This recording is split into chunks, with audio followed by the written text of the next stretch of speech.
ನಮಸ್ಕಾರ ಕರ್ನಾಡು, ನಾನು ನಿಮ್ಮ ವಿನಯ್ ಮಾತಾಡ್ತಾ ಇರೋದು. ಇವತ್ತೇನಪ್ಪ ಅಂದ್ರೆ ಕಡಿಮೆ ಬಜೆಟಲ್ಲಿ ಒಳ್ಳೆ ಬೈಕು, ಮಿಡಲ್ ಕ್ಲಾಸ್ ಫ್ಯಾಮಿಲಿ ಅವರಿಗೆಲ್ಲ ಕಡಿಮೆ ಪ್ರೈಸಲ್ಲಿ ಒಂದು ಒಳ್ಳೆ ದೊಡ್ಡ ಸಿ ಬೈಕ್ ಬೇಕು ಅಂತೇಳಿ ಫೀಲಲ್ಲಿರೋರಿಗೆಲ್ಲ ತಗೊಳ್ಳಿಕ್ಕೆ ಒಳ್ಳೆ ಚಾನ್ಸು. ಫಸ್ಟಿಗೆ ಮಾರ್ಕೆಟಾಗಿ ಬಂದಾಗ ಒಳ್ಳೆ ಹವ ಎಬ್ಸಿದ ಗಾಡಿನೇ ಬಿಗಿನರ್ ಸಿಯಲ್ಲಿ ಬಿಟ್ಟಿದ್ದಾರೆ. ಇವಾಗ ಯಾವುದು ಅಂತೇಳಿ ಆಲ್ರೆಡಿ ಎಲ್ರಿಗೂ ಅರ್ಥ ಆಗಿರುತ್ತೆ, ಯಾಕಂದರೆ ರೀಸೆಂಟಾಗಿ ಲಾಂಚ್ ಆಗಿರೋದು NS 400 ನೋಡಿರಿ. R15 ರೇಟ್ ಬಂದುಬಿಟ್ಟು 2,56,000 ಏನೋ ಇದೆ ಇವಾಗ ಪ್ರೆಸೆಂಟು. ಅಷ್ಟೇ ಪ್ರೈಸಲ್ಲಿ NS 400 ಕೊಡ್ತಾ ಇದ್ದಾರೆ. ಇದು 150cc, ಅದು 400cc. ಬಟ್ ಏನಪ್ಪ ಇದ್ರದ್ದು 150cc ಆಗಿರೋದ್ರಿಂದ ಮೈಲೇಜ್ ಒಳ್ಳೆ ಚೆನ್ನಾಗಿ ಬರುತ್ತೆ. ಅದರಲ್ಲಿ ಅಷ್ಟೆಲ್ಲ ಮೈಲೇಜ್ ಬರಲ್ಲ. 400cc ಅಂದರೆ ಯಾರಿಗೂ ಮೈಲೇಜ್ ಕೊಡ್ತಾರೆ. ಅವರೆಲ್ಲ ಚಿಂದೆ ಐತೆ. ಬಟ್ R3ಗೆ ಮತ್ತು ಡ್ಯೂಕ್ 390ಗೆ ಕಂಪೇರ್ ಮಾಡಿದ್ರೆ ಅಷ್ಟೇನು ಇದು ಇಲ್ಲ, ಟಾಪ್ ಎಂಡ್ ಎಲ್ಲ ಅಷ್ಟು ಹೋಗಲ್ಲ. ಅದು 175 ಏನೋ ಟಾಪ್ ಎಂಡ್ ಹೋಗುತ್ತೆ ಅಂತಾರೆ. ಬಟ್ ಕಂಪ್ನಿಯವ್ರು ಕ್ಲೈಮ್ ಮಾಡೋದು 154 ಹೋಗುತ್ತೆ ಅಂತ. ಅದೇ ಬೈಕ್ನೇ ಇವಾಗ ರಿವ್ಯೂ ಮಾಡ್ಲಿಕ್ಕೆ ಹೋಗ್ತಾ ಇದ್ದೀವಿ. ಅವರು ಹೊರಗಡೆ ಕೊಡಲ್ಲ, ಸೊ ಶೋರೂಮ್ ಒಳಗಡೆನೇ ವಿಡಿಯೋ ಮಾಡ್ಕೋಬೇಕು. ಫೈನಲಿ ಅಲ್ಲಿ ಇಲ್ಲಿ ಹುಡುಕಿ ಲಾಸ್ಟಿಗೂ ಧ್ವಂಸಂದ್ರ ಬಜಾಜ್ ಮೋಟಾರ್ಸ್ ಧ್ವಂಸಂದ್ರಲ್ಲಿರೋ ಬಜಾಜ್ ಶೋರೂಮಲ್ಲಿ ನಮಗೆ NS 400 ಸಿಕ್ತು. ಬನ್ನಿ, ದ ಬೀಸ್ಟ್ ಒಳಗಡೆ ನಿಂತಿದೆ, ನೋಡ್ಕೊಬರೋಣ. 1,85,000 ಎಕ್ಸ್ ಶೋರೂಮು, 1,48,000 ಆನ್ ರೋಡ್ ಇದೆ. ಅಷ್ಟು ಕಡಿಮೆ ಪ್ರೈಸಲ್ಲಿ 400cc ಕೊಡ್ತಾ ಇದ್ದಾರೆ. ಇದ್ರದ್ದು ಇಂಜಿನ್ ಬಂದ್ಬಿಟ್ಟು 373cc engine, 39.4 horse power, 35 Nm torque ಇದೆ. ಇಂಜಿನಲ್ಲಿ ಅಷ್ಟು ಪವರ್ ಕೊಟ್ಬಿಟ್ಟು ಇಷ್ಟು ಕಡಿಮೆ ರೇಟಿಗೆ ಒಳ್ಳೆ ಕೊಡ್ತಾ ಇದ್ದಾರೆ. ಮಿಡಲ್ ಕ್ಲಾಸ್ ಫ್ಯಾಮಿಲಿಯವರು ಹುಡುಗರೆಲ್ಲ ತಗೋಬೇಕು 400cc ಬೈಕು, ದೊಡ್ಡ ಬಿಗಿನರ್ ಬೈಕ್ ತಗೋಬೇಕು ಅಂತ ಇರೋರೆಲ್ಲ ಸೆಕೆಂಡ್ ಹ್ಯಾಂಡ್ ಅದು ಇದು ಬೈಕ್ ತಗೊಳ್ತಿದ್ರು. ಸೊ ಇವಾಗ ಹೊಸ ಗಾಡಿನ ತಗೋಬೋದು 2.5 ಲಕ್ಷಕ್ಕೆ. 400cc ಗಾಡಿ ಅಂದರೆ ಯಾರು ಬಿಡ್ತಾರೆ ಗುರು. ನೋಡಿ, ತಗೊಳ್ಳೋಂಥವ್ರೆಲ್ಲ ತಗೊಳ್ಳಿ. ಮೈಲೇಜ್ ಬಂದ್ಬಿಟ್ಟು 35 ಅಂತ ಕಂಪ್ನಿಯವ್ರು ಕ್ಲೈಮ್ ಮಾಡ್ತಾರೆ. 12 ಲೀಟರ್ ಫ್ಯೂಲ್ ಟ್ಯಾಂಕ್ ಇದೆ ಇದರಲ್ಲಿ. 35 ಅಂದರೂ ನೀವು ಒಂದು ಎವರೇಜ್ ಸ್ಪೀಡಲ್ಲಿ ಹೊಡೆದ್ರೆ ಆರಾಮ್ 40 ತೆಗಿಬೋದು ಇದರಲ್ಲಿ. ಟಾಪ್ ಸ್ಪೀಡ್ ಬಂದ್ಬಿಟ್ಟು ಕಂಪ್ನಿಯವ್ರು ಹೇಳೋದು 153 154 ಹೇಳ್ತಾರೆ. ಬಟ್ ಹೊಡೆದವರೆಲ್ಲ 175 ಹೊಡೆದಿದ್ದಾರೆ. ಫ್ರಂಟ್ ಪೋರ್ಷನ್ ನೋಡಿದ್ರೆ ಈ ಥರ ಇದೆ ನೋಡಿ. LED indicator, LED day running light, LED headlight, number plate holder, ಮತ್ತು ಎಷ್ಟು ದಪ್ಪ ಇದೆ ಗುರು, ಬಲ್ಲಿಕೆ ಆಗಿದೆ. ಫ್ರಂಟ್ ಶಾಕ್ ಅಬ್ಜರು ಇಲ್ಲಿ, ಮತ್ತೆ ಮಡ್ಗಾಡಿಗೆಲ್ಲ ಕಾರ್ಬನ್ ಫೈಬರ್ ಫಿನಿಶಿಂಗ್ ಕೊಟ್ಟಿದ್ದಾರೆ. ABS ಬ್ಯಾಡ್ಜ್ ಹಾಕಿದ್ದಾರೆ, ಸ್ಟಿಕ್ಕರಿಂಗ್. ಫ್ರಂಟ್ ಅಲ್ಲಿ ಬಂದ್ಬಿಟ್ಟು ABS with disc. Front tyre size ಬಂದ್ಬಿಟ್ಟು 110 ಇದೆ. ನೋಡಿ ಎಷ್ಟು ಬಲ್ಕಿ ಕಾಣಿಸುತ್ತೆ. ಮಡ್ಗಾಡ್ ಮಾತ್ರ ಸಕ್ಕತ್ತಾಗಿ ಒಂಥರ ಡ್ಯೂಕ್ ಮಡ್ಗಾಡ್ ಡಿಸೈನ್ ಇದ್ದಂಗೆ ಇದೆ. ಸ್ವಲ್ಪ ಡ್ಯೂಕ್ ಇದಕ್ಕಿಂತ ಚೆನ್ನಾಗಿದೆ. ಟ್ಯಾಂಕ್ ಶೇಪ್ ನೋಡಿದ್ರೆ ನೋಡಿ NS 200 ತರನೇ ಇದೆ. NS 200 ಇಲ್ಲಿಂದ ಫುಲ್ ಆಗಿ ಇಲ್ಲಿ ತನಕ ಬಂದು ಇದು ಮಾಡಿದ್ದಾರೆ. ಬಟ್ ಇಲ್ಲಿ ನೋಡಿ, ಇದಕ್ಕೆ ಇಲ್ಲಿ ಕಟ್ ಮಾಡಿಬಿಟ್ಟು ಎಕ್ಸ್ಟ್ರಾ ಇದನ್ನ ಆ್ಯಡ್ ಮಾಡಿ ಸೇರಿಸಿ ಇದನ್ನೆಲ್ಲ ಮಿಕ್ಸ್ ಮಾಡಿ 400 ಮಾಡಿದ್ದಾರೆ. ಇನ್ನೂ ಸ್ವಲ್ಪ ಚೇಂಜ್ ಕೊಡ್ಬೋದಿತ್ತು, ಅವ್ರು ಮುಂಚೆ ಬಿಟ್ಟಿದ್ರಲ್ಲ ಫೋಟೋಸ್ ಎಲ್ಲ, ಆ ಥರ ಬಿಟ್ಟಿದ್ರೆ ಸಾಕಾಗಿರ್ತಿರುತ್ತೆ ಗಾಡಿ. ಬಟ್ ಅನ್ಕೊಂಡಿರೋ ಥರ ಬಿಟ್ಟಿಲ್ಲ. ಬಟ್ ಇದು NS 400Z ವೇರಿಯಂಟ್. ಇನ್ನೂ ತುಂಬ ವೇರಿಯಂಟ್ಸ್ ಬರ್ಬೋದು, ಮೋಸ್ಟ್ಲಿ ವೇಟ್ ಮಾಡಬೇಕು, ಕಾಯ್ಬೇಕು ಅಷ್ಟೇ. ನೋಡೋಣ ಯಾವ್ಯಾವ ವೇರಿಯಂಟ್ ಬಿಡ್ತಾರ, ಏನೇನು ಬಿಡ್ತಾರ ಅಂತೇಳಿ. ಇಂಜಿನ್ ಹತ್ರ ಬಂದರೆ ಗಾರ್ಡ್ ಕೊಟ್ಟಿದ್ದಾರೆ, ಲಿಕ್ವಿಡ್ ಗೋಲ್ಡ್ ಇಂಜಿನ್ ಇದು. Single cylinder 373cc engine, 39.4 horse power, 35 Nm torque. ಇಲ್ಲೆಲ್ಲ ನೋಡಿ ಕಾರ್ಬನ್ ಫೈಬರ್ ಫಿನಿಶಿಂಗ್ ತರ ಮಾಡಿದ್ದಾರೆ. ಇಂಜಿನ್ ಗಾರ್ಡ್ ಬಂದ್ಬಿಟ್ಟು ಅಷ್ಟು ಗಟ್ಟಿಯಾಗಿಲ್ಲ, ಜಸ್ಟ್ ಲುಕ್ಕಿಂಗ್ ಮಾತ್ರ ಕೊಟ್ಟಿರೋ ತರ ಇದೆ. 400cc ಅಂಡರ್ ಬೆಲ್ಲಿ ಸೈಲೆನ್ಸರ್ ಕೊಟ್ಟಿರೋದ್ರಿಂದ ಒಳ್ಳೆ ಲುಕ್ ಕಾಣಿಸುತ್ತೆ. ಫ್ರಂಟ್ ಬಂದ್ಬಿಟ್ಟು ನೋಡಿ ಪುಟ್ರೆಸ್ಟ್ ಬಂದ್ಬಿಟ್ಟು ರಬ್ಬರ್ ಕೊಟ್ಟಿದ್ದಾರೆ, ಯಾಕಂದ್ರೆ ಕಾಸ್ಟ್ ಕಟಿಂಗ್ ಸಲುವಾಗಿ. ಇದೆಲ್ಲ ಮೆಟಲ್ ಕೊಟ್ಟಿದ್ರೆ ಚೆನ್ನಾಗಿರ್ತಿದೆ, ಇದೆಲ್ಲ ಕಿತ್ತೋಗ್ಬಿಡುತ್ತೆ ಆಮೇಲೆ ಕ್ರಮೇಣ. ಅದಕ್ಕೆ ಬ್ಯಾಕ್ ಸೈಡ್ ಅಲ್ಲಿ ಬಂದ್ಬಿಟ್ಟು ಮೆಟಲ್ ಕೊಟ್ಟಿದ್ದಾರೆ. ಇದು NS 200 ಇಂದ ಹಿಡಿದು 125 ಎಲ್ಲ ಇದೇ ತರದ್ ಕೊಟ್ಬಿಟ್ಟಿದ್ದಾರೆ ಗುರುವೆ. ಸ್ವಲ್ಪ ಅವರು ಚೇಂಜಸ್ ಬಿಡ್ಬೇಕು ತಾನೆ. 400cc ಇಲ್ಲಿ ನೋಡಿ, ಟ್ಯಾಂಕ್ ಮೇಲೆ ಪಲ್ಸರ್ ಅಂತ 3D ಲೋಗೋ ಕೊಟ್ಟಿದ್ದಾರೆ. 12 ಲೀಟರ್ ಟ್ಯಾಂಕ್ ಇದು.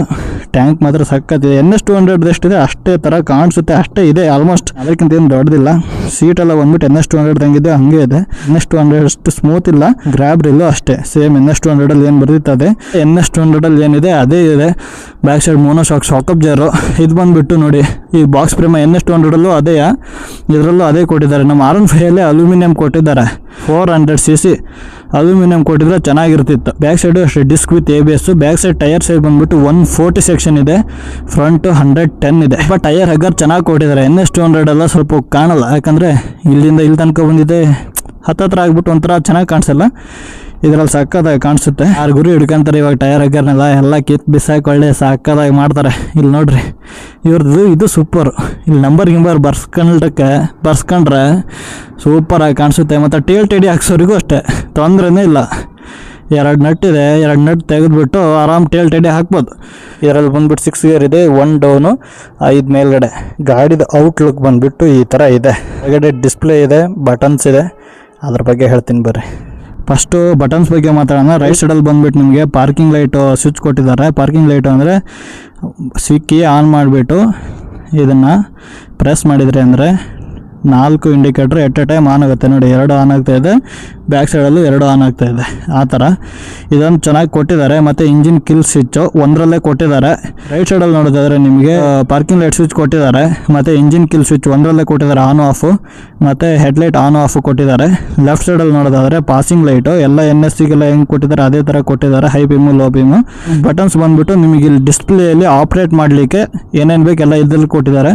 ಇದು ಬಂದುಬಿಟ್ಟು ಇಂಡಿಕೇಟರ್ದು, ಇದು ಹಾರ್ನ್ದು. ಬಟನ್ಸ್ ಬಗ್ಗೆ ಇಷ್ಟ ಆಯಿತು. ಮತ್ತು ಎಲ್ಲ ಬೈಕ್ಗಳಲ್ಲಿ ಕೊಟ್ಟಂಗೆ ಬಜಾಜ್ ಅವರು ಸಹ USB ಪೋರ್ಟ್ ಕೊಟ್ಟಿದ್ದಾರೆ ಮೊಬೈಲ್ ಚಾರ್ಜಿಂಗ್ಗೆ. ಇನ್ನು ಉಳಿದಿರೋದು ಡಿಸ್ಪ್ಲೇ ನಮ್ಮದು, ಯಾಕಂದರೆ ಗಾಡಿ ಎಲ್ಲ ಆಯಿತು ಒಂದು ಕಡೆಯಿಂದ. ಡಿಸ್ಪ್ಲೇದು ಒಂದು ತೋರಿಸ್ಬಿಡ್ತೀನಿ. ಡಿಸ್ಪ್ಲೇ ಬಗ್ಗೆ ಮಾತಾಡೋದಾದರೆ ಹೇಗಿದೆ ಏನಿದೆ ಅಂತೇಳಿ ಎಲ್ಲ ನೋಡ್ಬಿಡೋಣ. ಡಿಸ್ಪ್ಲೇ ಮಾತ್ರ ಮುಟ್ಲಿಕ್ಕೆ ಮೊಬೈಲ್ ಸ್ಕ್ರೀನ್ ಮುಟ್ಟಿದ ಥರನೇ ಆಗ್ತಾಯಿದೆ ಫೀಲು, ಅಷ್ಟು ಪ್ರೀಮಿಯಮ್ ಆಗಿದೆ. NS 200ಗೂ ಇದೇ ಥರ ಡಿಸ್ಪ್ಲೇ ಕೊಟ್ಟಿದ್ರು, ಒಳ್ಳೆ ಪ್ರೀಮಿಯಮ್ ಆಗಿ ಕಾಣಿಸ್ತಿತ್ತು. ಸೊ ಬನ್ನಿ ಡಿಸ್ಪ್ಲೇ ಒಳಗಡೆ ಏನಿದೆ ಏನೇನಿಲ್ಲ ಎಲ್ಲ ನೋಡೋಣ. ಈಗ ಆನ್ ಮಾಡಿದ ಕೂಡಲೇ ನಿಮ್ಗೆ ಒಂದು 2 ಸೆಕೆಂಡ್ಸ್ ಅಥವಾ 1 ಸೆಕೆಂಡ್ಸಲ್ಲಿ ಏನೇನು ಕಾಣಿಸುತ್ತೆ ಅದೆಲ್ಲ ಫ್ಯೂಚರ್ಸ್ ಇದರಲ್ಲಿ ಇರುತ್ತೆ. ನೀವು ಯಾರೇ ಗಾಡಿ ತಗೊಂಡ್ರೆ ಏನೇನಿಲ್ಲ ಏನೇನಿದೆ ಅಂತೇಳಿ ನೋಡಬೇಕು ಅಂದರೆ ಒಂದು ಸರಿ ಕೀ ಆನ್ ಮಾಡಿಬಿಟ್ಟು 1 ಸೆಕೆಂಡ್ಸಲ್ಲಿ ಫೋಟೋ ಕ್ಯಾಪ್ಚರ್ ಮಾಡ್ಕೊಳ್ಳಿ, ಅವಾಗ ಗೊತ್ತಾಗುತ್ತೆ ಏನೇನಿದೆ ಏನೇನಿಲ್ಲ ಅಂತೇಳಿ. ನಾನು ಒಂದು ಫೋಟೋ ಕ್ಯಾಪ್ಚರ್ ಮಾಡಿಬಿಟ್ಟು ಹಾಕ್ತೀನಿ. Let's go to on display, let's go. ಜಗಮಗ ನೋಡಿ 1-2 ಸೆಕೆಂಡ್ಸಲ್ಲಿ ಕಾಣಿಸ್ತು ನಿಮಗೆ. ನೋಡಿ ಮತ್ತೊಂದು ಸಾರಿ ಇಷ್ಟೆಲ್ಲ ಇರುತ್ತೆ. ಇದರಲ್ಲಿ ಬಂದುಬಿಟ್ಟು ನಿಮಗೆ ನೋಡಿ gear position indicator, RPM, timing, side stand cutoff ಸೆನ್ಸರ್ದು ಅಲರ್ಟ್ ತೋರಿಸ್ತಾ ಇದೆ, ಫ್ಯೂಲ್ ಇಂಡಿಕೇಟ್ರು, ಮತ್ತು ಓಡೋಮೀಟ್ರು, 4 ರೈಡಿಂಗ್ ಮೋಡ್ಸು ಇದರಲ್ಲಿ ಸಿಗುತ್ತೆ ಲೆಫ್ಟ್ ಸೈಡ್ ಡಿಸ್ಪ್ಲೇಲಿ. ಈ ಚಿಕ್ಕ ಡಿಸ್ಪ್ಲೇಲಿ ಬಂದುಬಿಟ್ಟು ನಿಮಗೆ ನೋಡಿ ಇಲ್ಲಿ ಸೆಲೆಕ್ಷನ್ ಬಟನ್ಸ್ ಇದೆ ಅಲ್ಲ, ಮೇಲ್ಗಡೆ ಬಟನ್ ಪ್ರೆಸ್ ಮಾಡಿದ್ರೆ ಅಂದರೆ ನಿಮಗೆ ಈ ಥರ ಬರುತ್ತೆ. ಇದು ಬಂದ್ಬಿಟ್ಟು ಟ್ರಿಪ್ ಎ ಮತ್ತು ಇದೆಲ್ಲ ಇದೆ ಅಲ್ಲ, ಇದನ್ನೆಲ್ಲ ನೀವು ಸೆಲೆಕ್ಟ್ ಮಾಡ್ಕೋಬೋದು. ನಿಮಗೆ ಇಲ್ಲಿ ಏನೇನು ಬೇಕು ಫ್ರಂಟ್ ಡಿಸ್ಪ್ಲೇಯಲ್ಲಿ ಎಲ್ಲ ತೋರಿಸುತ್ತೆ. ಒಳಗಡೆ ಸೆಟ್ಟಿಂಗಲ್ಲಿ ಸೆಟ್ ಮಾಡ್ಕೋಬೋದು. ಅದು ಹೇಗೆ ಅಂತ ಹೇಳ್ತೀನಿ ಬನ್ನಿ. ಸಣ್ಣ ಡಿಸ್ಪ್ಲೇಯಲ್ಲಿ ಏನೇನು ಸಿಗುತ್ತೆ ಏನೇನಿಲ್ಲ ಎಲ್ಲ ಹೇಳಿಬಿಡ್ತೀನಿ. ನೋಡಿ ಈ ಥರ ಬಂದಾಗ ನೀವು ಸೆಲೆಕ್ಟ್ ಬಟನ್ನ ಪ್ರೆಸ್ ಮಾಡಿದ್ರಿ ನೋಡಿ, ಸೆಲೆಕ್ಟ್ ಬಟನ್ನ ಪ್ರೆಸ್ ಮಾಡಿದರೆ ವೆಹಿಕಲ್ ಇನ್ಫಾರ್ಮೇಷನ್ನು, ಕನೆಕ್ಟಿವಿಟಿ, ಟ್ರಿಪ್ಪು ಮತ್ತು ಟ್ರಿಪ್ದು ಮತ್ತು ಲ್ಯಾಪ್ ಟೈಮರು, ಮತ್ತು ಲಾಸ್ಟಲ್ಲಿ ಬಂದುಬಿಟ್ಟು ಸೆಟ್ಟಿಂಗ್ಸ್ ತೋರಿಸುತ್ತೆ. ಈ ಸಣ್ಣ ಡಿಸ್ಪ್ಲೇಲಿ ಸೆಲೆಕ್ಟ್ ಪ್ರೆಸ್ ಮಾಡ್ಕೊಂಡ್ಬಿಟ್ಲೆ vehicle information, connectivity, trip, lap timer ಮತ್ತು ಲಾಸ್ಟಲ್ಲಿ ಬಂದುಬಿಟ್ಟು ಸೆಟ್ಟಿಂಗ್ಸ್ ತೋರಿಸುತ್ತೆ. ಸೆಟ್ಟಿಂಗ್ ಒಳಗಡೆ ಹೋದರೆ ಅಂದರೆ ಇಷ್ಟೊಂದು ಆಪ್ಷನ್ ಇದೆ. ಫೇವ್ರೇಟ್ಸ್ ಅಂದರೆ ಹೇಳಿದ್ನಲ್ಲ ನೋಡಿ, ಟ್ರಿಪ್ ಎ ಅಂತ ಅಲ್ಲಿತ್ತು, ಸ್ಪೀಡ್ ಎಷ್ಟು ಸ್ಪೀಡು ಇದೆ ಅಂಥೇಳಿ ಎಲ್ಲ ಇದರಲ್ಲಿ ತೋರಿಸುತ್ತೆ ನಿಮಗೆ. ನೀವು ಅಲ್ಲಿ ಸೆಲೆಕ್ಟ್ ಮಾಡ್ಕೋಬೋದು, 4 ಐಟಮ್ಸ್ನ ಸೆಲೆಕ್ಟ್ ಮಾಡ್ಕೋಬೋದು, ಯಾವ್ದು ಬೇಕು ಯಾವ್ದು ಬೇಡ ಅಂಥೇಳಿ.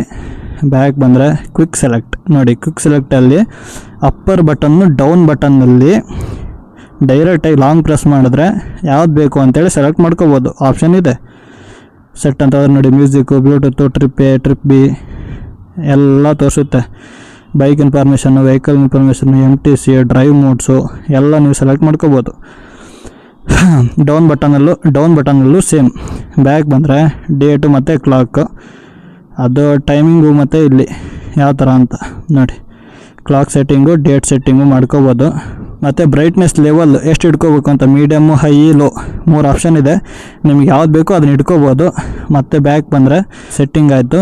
ಸೆಟ್ಟಿಂಗಿಂದ ಡೈರೆಕ್ಟ್ ಫಸ್ಟ್ನೇದು ಬಂದರೆ ವೆಹಿಕಲ್ ಇನ್ಫಾರ್ಮೇಷನ್ ಒಳಗಡೆ ಹೋದರೆ ಅಂದರೆ ನಿಮಗೆ ರೈಡಿಂಗ್ ಮೋಡ್ ಸಿಗುತ್ತೆ, MTC ಮತ್ತು ವಾರ್ನೆಸ್, ABS ಸ್ಕ್ಯಾನ್ ಎರರ್ ಅಂದರೆ ಗಾಡಿನ ನಿಮಗೆ ಶೋರೂಮಿಂದ ಔಟ್ಸೈಡ್ ಕೊಡ್ಬೇಕಾದ್ರೆ ABS ಕನೆಕ್ಟ್ ಮಾಡಿಕೊಡ್ತಾರೆ. ಆಮೇಲೆ ಇದೆಲ್ಲ ಏನಿದೆ ಏನಿಲ್ಲ ಅನ್ನೋದು ತೋರಿಸುತ್ತೆ. ಗಾಡಿ ಶೋರೂಮಿಂದ ಹೊರಗಡೆ ಕೊಡಬೇಕಾದ್ರೆ ಅವರು ಎಲ್ಲ ಕನೆಕ್ಷನ್ ಮಾಡಿ ಸರಿ ಮಾಡಿಕೊಡ್ತಾರೆ. ಆವಾಗ ಅದು ವರ್ಕ್ ಆಗುತ್ತೆ, ಅವಾಗ ನೀವು ಚೇಂಜ್ ಮಾಡ್ಕೋಬೋದು. ಕನೆಕ್ಟಿವಿಟಿ ಒಳಗಡೆ ಬಂದರೆ ಬ್ಲೂಟೂತ್ ಆನು ಆಫು ನೋಡಿ, ಆಫು ಆನು ಮಾಡ್ಕೋಬೋದು.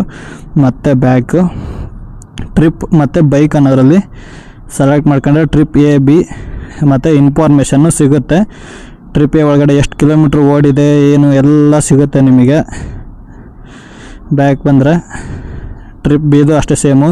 ಬೈಕ್ ಇನ್ಫಾರ್ಮೇಷನ್ ಒಳಗಡೆ ಹೋದರೆ ಅಂದರೆ ಬ್ಯಾಟ್ರಿ ಎಷ್ಟು ಚಾರ್ಜ್ ಇದೆ, ಯಾವ ಡೇಟು ಮತ್ತು ಸರ್ವಿಸ್ ಎಷ್ಟು ಕಿಲೋಮೀಟ್ರಿಗೆ ಒಂದು ಸರಿ ಮಾಡಿಸ್ಬೇಕು ಅಂತ ಎಲ್ಲ ಇದರಲ್ಲಿ ತೋರಿಸುತ್ತೆ ನೋಡಿ. ಬ್ಲೂಟೂತ್ ವರ್ಷನ್ ಯಾವುದು ಎಲ್ಲ ತೋರಿಸುತ್ತೆ ಇದರಲ್ಲಿ. ಬ್ಯಾಕ್ ಬಂದರೆ ಅಂದರೆ ಫುಲ್ಲು ಲಾಸ್ಟಲ್ಲಿ ಬಂದುಬಿಟ್ಟು ಲ್ಯಾಪ್ ಟೈಮರ್ ಸ್ಟಾರ್ಟ್ ಮತ್ತು ರೀಸೆಟ್ ಲ್ಯಾಪ್ ಅಂತ ಇದೆ. ಸ್ಟಾರ್ಟ್ ಕೊಟ್ಟು ನೀವು ಮೇಲ್ಗಡೆದು ಅಥವಾ ಕೆಳಗಡೆದು ಪ್ರೆಸ್ ಮಾಡಿದ್ರೆ ಅಂದರೆ ಲ್ಯಾಪ್ ಟೈಮಿಂಗ್ ಸ್ಟಾರ್ಟ್ ಆಗುತ್ತೆ. ಬ್ಯಾಕ್ ಬರ್ಬೇಕಂದ್ರೆ ಇಲ್ಲಿ ಕೊಟ್ಟಿದ್ದಾರೆ ನೋಡಿ, ಯಾವ್ಯಾವ ಬಟನ್ ಪ್ರೆಸ್ ಮಾಡಿದರೆ ಯಾವ್ಯಾವ ಥರ ವರ್ಕ್ ಆಗುತ್ತೆ ಅಂತೇಳಿ. ಅದೇ ಥರ ಇಲ್ಲಿ ಬಟನ್ಸು ಕೊಟ್ಟಿದ್ದಾರೆ. ಬ್ಯಾಕ್ ಬಂದು ನೀವು ಲ್ಯಾಪ್ ಟೈಮಿಂಗ್ನ ರೀಸೆಟ್ಟು ಮಾಡ್ಬೋದು. ಕೀಪ್, ರೀಸೆಟ್ 2 ಆಪ್ಷನ್ ಇದೆ. ಅದು ಬಿಟ್ಟರೆ ಸೆಟ್ಟಿಂಗ್ಸ್, ಇಷ್ಟೆಲ್ಲ ಇದರಲ್ಲಿ ವರ್ಕ್ ಆಗುತ್ತೆ. ನೀವು ಬ್ಲೂಟೂತ್ ಎಲ್ಲ ಕನೆಕ್ಷನ್ ಮಾಡ್ಕೊಂಡ್ರೆ ಅಂದರೆ ಕಾಲ್ ಮೆಸೇಜ್ ಅಲರ್ಟೆಲ್ಲ ಇದರಲ್ಲೇ ಇದರಲ್ಲೇ ಬರುತ್ತೆ. ಅದಕ್ಕೆ ಸಪ್ರೇಟಾಗಿ ಡಿಸ್ಪ್ಲೇ ಕೊಟ್ಟಿದ್ದಾರೆ. ಡಿಸ್ಪ್ಲೇ ಬಗ್ಗೆ ಮಾತಾಡಿದಾಗ ಇಷ್ಟಿದೆ, ಇದಕ್ಕಿಂತ ಜಾಸ್ತಿ ಏನಿಲ್ಲ. 2,48,000ಕ್ಕೆ 400cc ಇಷ್ಟೆಲ್ಲ ಫ್ಯೂಚರ್ ಇರೋಂಥದ್ದು ಫುಲ್ಲಿ ಲೋಡೆಡಾಗಿ ಸಿಗ್ತಾಯಿದೆ. ತಗೊಳ್ಳೋಂಥವ್ರು ತಗೊಳ್ಳಿ, ಎಂಜಾಯ್ ಮಾಡಿ. ಮಿಡಲ್ ಕ್ಲಾಸ್ ಫ್ಯಾಮಿಲಿಯವರಿಗಂತೂ ಸಖತ್. R15 ತೊಗೋಬೇಕು ಅಂತ ಇವರೆಲ್ಲ ಇದು ತೊಗೋಬೋದು, ಯಾಕಂದರೆ ಪವರು ಸಖತ್ತಿದೆ. ಮೈಲೇಜು R15 ಅಷ್ಟು ಕೊಡಲ್ಲ, ಯಾಕಂದರೆ 400cc 35 ಕೊಡುತ್ತೆ ಅಂದರೆ ಗ್ರೇಟು. ನೀವು ಮೇಂಟೈನಲ್ಲಿ ಹೊಡೆದ್ರಿ ಅಂದರೆ 40 ಕೊಡ್ಬೋದು. ನೋಡಿ, ತಗೊಳ್ಳೋಂಥವ್ರು ಮನಸ್ಸು ಮಾಡಿ. ಇದ್ರ ಬಗ್ಗೆ ಇರೋದಿಷ್ಟೇ, ಏನೇನಿದೆ ಏನೇನಿಲ್ಲ ಎಲ್ಲ ಹೇಳಿದ್ದೀನಿ. ಇನ್ನೂ ಏನಾದರೂ ನಾನು ಹೇಳೋದು ಮರ್ತಿದ್ರೆ ದಯವಿಟ್ಟು ಕಮೆಂಟಲ್ಲಿ ತಿಳಿಸಿ. ಹೀಗೆ ಸಪೋರ್ಟ್ ಮಾಡ್ತಾಯಿರಿ. ಜೈ ಹಿಂದ್, ಜೈ ಕರ್ನಾಟಕ. ಮತ್ತು